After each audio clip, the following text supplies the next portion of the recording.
Kita semua pasti mengenal apa itu teko atau kendi. Yang menarik perhatian dari alat ini adalah bentuknya yang mengandung filosofi yang bisa dikaitkan dengan cara mendidik anak.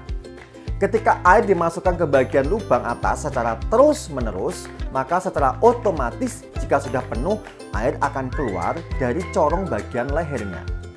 Makna lebih dalam bisa diterapkan ketika orang tua memberikan stimulasi dengan memberikan banyak informasi pengetahuan ke otak anak, maka serta-merta anak akan menjadi cerdas. Dari sekian tolak ukur kecerdasannya adalah dalam bentuk tulisan yang dihasilkannya. Di tingkat sekolah, anak-anak usia TK sudah mulai diharapkan untuk bisa menulis selain membaca. Namun, beberapa fakta didapatkan bahwa tidak sedikit orang tua yang mengeluh anaknya usia TK tidak punya semangat dalam menulis. Maka, bagaimana caranya orang tua bisa membantu belajar menulis anak TK? Berikut penjelasannya ya. Namun, sebelum saya lanjutkan tema ini, jangan lupa like, share, komen, dan subscribe video ini ya ayah bunda. Terima kasih. Pertama, yang perlu orang tua lakukan untuk membantu menulis anak TK adalah ciptakan situasi yang kondusif. Pada dasarnya, anak usia TK akan dengan sendirinya menulis dengan lancar. Namun, itu akan terhambat jika si anak berada dalam situasi yang tertekan, bahkan jika itu penuh dengan ancaman. Contoh misal, jika orang tua menakut-nakuti kalau nggak mau menulis maka nanti jadi anak bodoh loh. Atau jika tidak mau menulis maka tidak akan diajak pergi ke mall. Menciptakan lingkungan yang kondusif berarti orang tua lebih bisa memahami perasaan anak. Perlu diingat oleh orang tua bahwa menulis itu adalah kegiatan motorik. Menulis melibatkan koordinasi antara otak kiri dan otak kanan. Menulis bahkan melibatkan kerjasama yang kompak antara otak dan beberapa organ tubuh yang lainnya seperti mata dan tangan. Jadi menulis itu bukan hal yang mudah sebenarnya.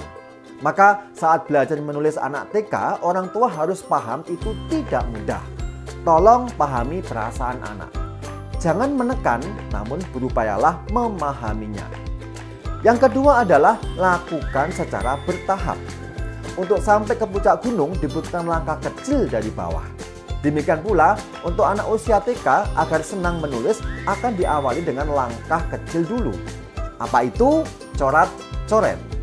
Secara otomatis seperti filosofi teko atau kendi tadi, jika diisi secara terus-menerus maka akan tumpah airnya di mulut lehernya.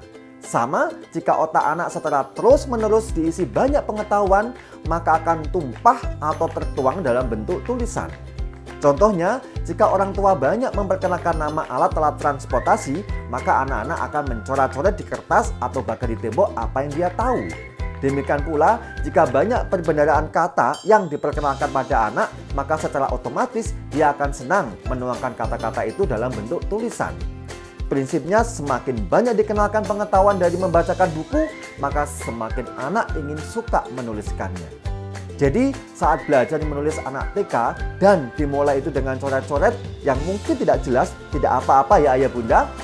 Coret-coret langkah awal anak TK untuk kelak di kemudian hari dia akan suka menulis. Dan yang terakhir adalah pancinglah. Sediakan bahan dasar untuk usia TK menulis dengan leluasa. Alat tulis seperti pensil atau spidol warna-warni dan juga kertas. Bila perlu, sediakan khusus ruangan yang membuat anak usia TK lebih total mengekspresikan tulisannya media yang lebih luas. Tembok khusus yang lebih besar misalnya. Karena tentu berbeda tingkat kesenangannya antara menulis di kertas dengan di tembok yang lebih luas. Sesekali ajak ke ruang terbuka, misalnya di taman kota, pantai, gunung, dan suruh menulis apa yang dilihatnya di kertas yang sudah dipersiapkan. Jangan dipaksa menulis dalam bentuk kata. Tidak masalah jika anak-anak lebih suka menggambar apa yang dia lihat.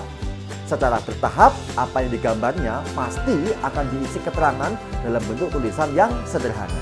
Jadi, supaya tidak membosankan saat belajar menulis anak TK, lakukan tidak hanya di dalam ruangan, namun bisa di luar ruangan. Anak-anak pada dasarnya akan senang melakukan apapun yang disukainya. Apalagi sebagai pribadi yang terlahir sangat jenius, maka dia akan mengekspresikan apa yang dia tahu dalam bentuk gambar dan tulisan. Orang tua sebagai guru yang pertama dan bahkan yang utama berada di garis depan dalam membantu belajar menulis anak TK. Dengan menciptakan situasi yang kondusif dan juga melakukannya secara bertahap serta memvariasikan dengan cara yang berbeda akan membuat belajar menulis anak TK menjadi bagian atau menjadi kegiatan yang menyenangkan. Terima kasih telah menonton video ini Ayah Bunda. Jangan lupa untuk like, share, komen, dan subscribe tentunya. Tetap semangat dalam membantu anak-anak untuk belajar menulis.